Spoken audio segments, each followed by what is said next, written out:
ፈቃር ጎበዝ አንቲ ጓልሩባይ ጓልሩባ ዓዲ ጽላል ሳግላይ እናልኩ ምልአት ልቢ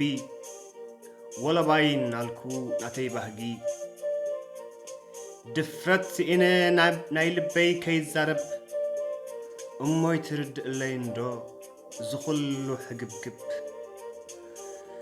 እዋይ ኣነ ፈራሕ ጎበዝ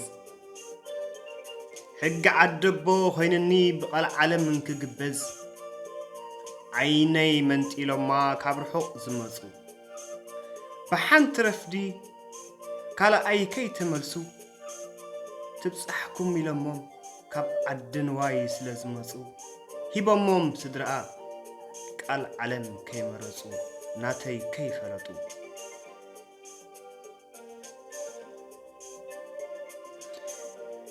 ሕጅሞ ኣነ እንታይ ክብሌ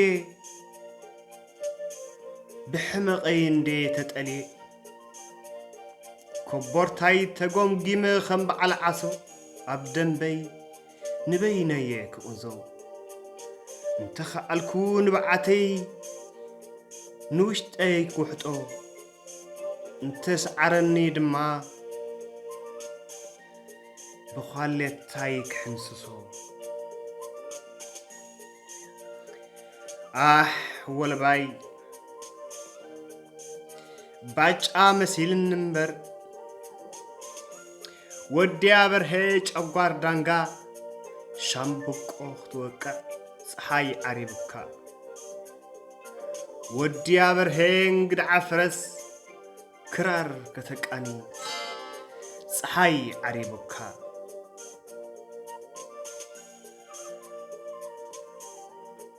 ወዲያ በርሄ እንግድዓ ፈረስ ክራር ከተቃኒ ፀሓይ ዓሪብካ ኣይፈለጥካን እሞ ወዝቢ ኸይኮነካ ሰኣን ድፍረት ሎምስ ተቐዲምካ እንካብ ትብል ብዙሕ ጎቦ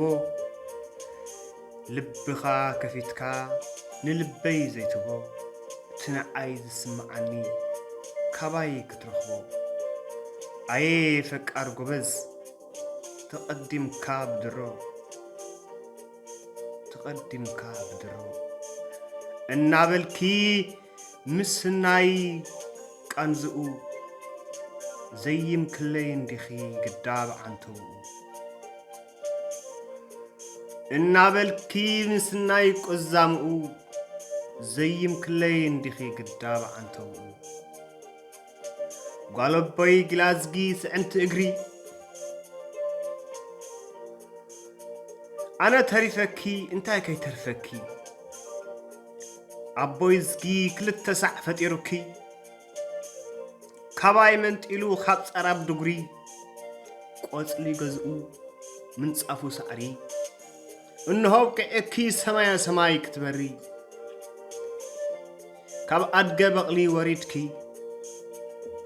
ብባሊላ ክትዛወሪ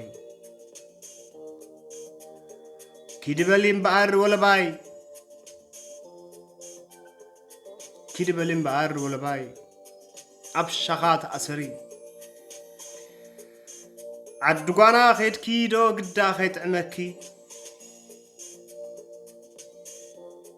ገንዘብ እምበር ኣይርከቦን ፍቕሪ እዋይ ኣነ ፈራሕ ኣፍቃሪ ድሓንኩኒ ወለባይ ኣብ ሻኻ ተኣሰሪ